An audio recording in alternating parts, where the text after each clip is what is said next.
Even the best espresso machine won't make amazing coffee without the right beans. So, let's talk to an expert to get the inside scoop. Paul Geshos is a professional coffee roaster. So, let's ask him what to look for to enjoy third wave specialty coffee.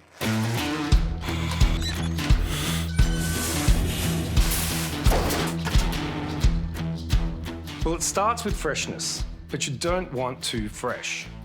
Coffee beans are at their peak flavour from about 5 to 30 days out of roast. Immediately after being roasted, coffee releases CO2, so using it before that 5-day mark makes it a bit more challenging to work with. Once the beans are older than about 30 days, volatile aromatics start to fade, so the coffee loses the best parts of its character. Coffee beans of different origins, roast profile and age all need optimal temperatures to bring out their best. 200 degrees Fahrenheit is a great starting point to understand the flavour potential of any coffee.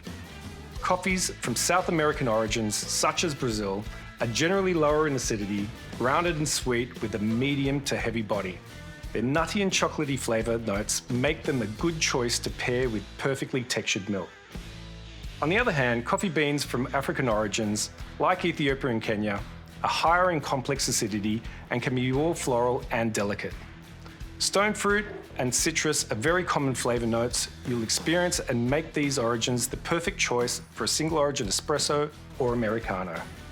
Blending multiple varietals to build taste complexity is something we like to do as roasters, so definitely take some time to truly experience different blends at home. There it is, straight from an expert.